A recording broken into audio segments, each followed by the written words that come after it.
Hello, magandang araw sa lahat nating mga idol. Ito po, may nagtatanong kasi sa akin na mga kasing tagay ko, ng mga pugi. Itong mga lalaking sinatawag dito na ano na ba, yung medyo nalampasan na ng panahon, nag-edad na ng mga 30, mahigit, hindi pa nag-asawa. Ngayon, ang tanong sa akin, paano daw malaman kung may gusto daw ang babae sa isang lalaki? Yan po ang ating pag-usapan ngayon mga idol. Pero bago ang lahat, paki-like, share, and subscribe na lang din po sa ating channel para po na madagdagan ng ating subscribers. Salamat sa mga lahat na ayon sa ating pag-uusap. Ito po ay para sa ating mga kaibigan na nagtatanong kung bakit daw na ang iba hindi nakapag-asawa, ang lalaki. Kasi sa lalaki kailangan tayo magdiskarte para makapag-asawa tayo, kahit nakikita natin yung babae na may gusto sa atin, di ba? Ito po ang unang sign unang sign na malalaman natin na may gusto ang babae sa atin. Ito po pakinggan niyo mga idol.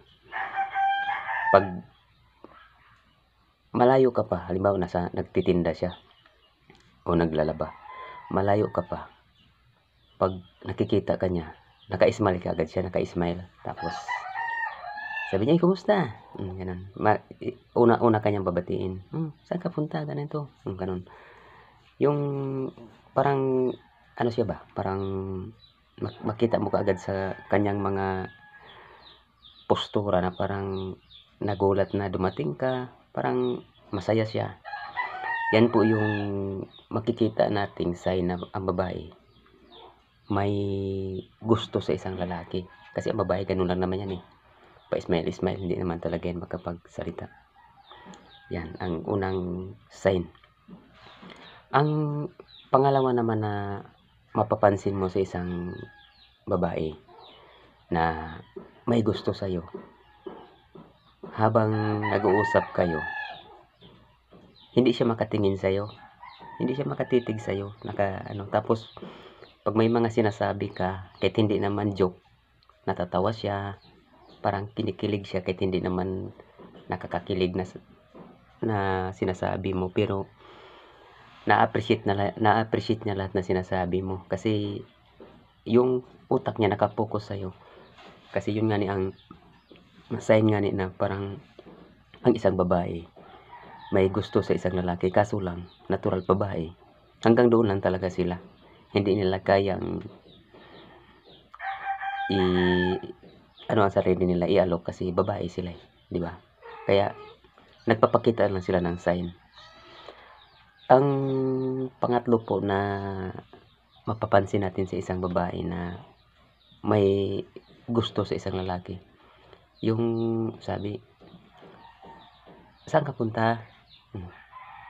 Pwede bang, kung wala kang gawa, pwede bang samahan mo ako? Sabi ng babae, samahan mo ako kasi may pupuntahan akong ganito, ganun. Natatakot kasi ako na mag-isa. Baka pwedeng samahan mo ako. Yun, parang napakahalaga sa buhay niya na magkasama kayo. Parang gusto niya doon na may mag-uusap kayo ng matagal, kasi naano nga siya, yung parang na-enjoy siya pagkasama ka. Kaya yun ang ginagawa niyang paraan. Tapos kahit hindi naman dapat pag-usapan, nagtatanong siya gano'n, tinatanong niya ganito. Basta ang ano niya, may mapag-usapan kayo para tatagal yung pagsasama ninyo sa araw na yun. Yun yung sign na kahit hindi na kakain ng tanghalian ang isang babae, basta makasama niya yung lalaki na may gusto siya, okay sa kanya yun. Yan yung mga pamaihin ng isang babae na may gusto sa isang lalaki. Yung pang-apat, yung sa social media mo, halimbawa may Facebook ka, siya ang pinakauna nag-like, siya ang pinakauna nag-comments, naunahan pa yung mga kamag-anak mo. Updated siya sa lahat mong mga social medias na mga laman ng first owner na nakakapansin sa Yan po yung sign na yung siya talaga gigil na gigil sa'yo. Lahat ng mga gawain mo alam niya. First to the last, ito na.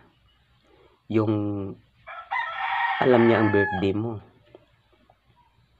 Alam niya ang paborito mo. Alam niya yung ugali mo.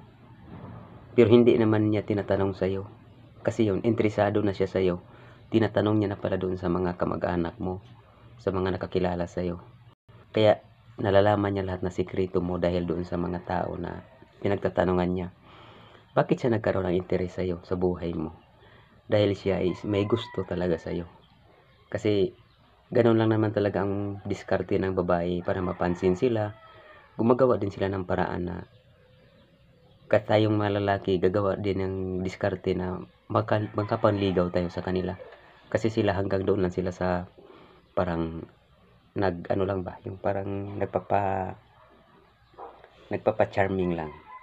Ganun ang buhay ng mga babae. Kaya siguro itong mga kaibigan kong mga lumipas na sa mga panahon, no, panahon nila mga bata-bata pa to, may mga babae din sigurong nagpapa-charming sa kanila, kaso lang hindi nila binigyan ng pansin hanggang umabot ang time na sila medyo tumaas na rin ang edad, nahiya na silang manligaw. Pero hindi naman habulan, hindi naman ang pag-aasawa, pagkaroon ng boyfriend girlfriend, hindi naman yan contest. Habang tumitibok ang puso mo, may chance ka pa rin na makapag-asawa, idol. Kaya salamat sa lahat na mga nakipag-usap sa akin. Mabuhay ang lahat. God bless you po sa lahat. Salamat po.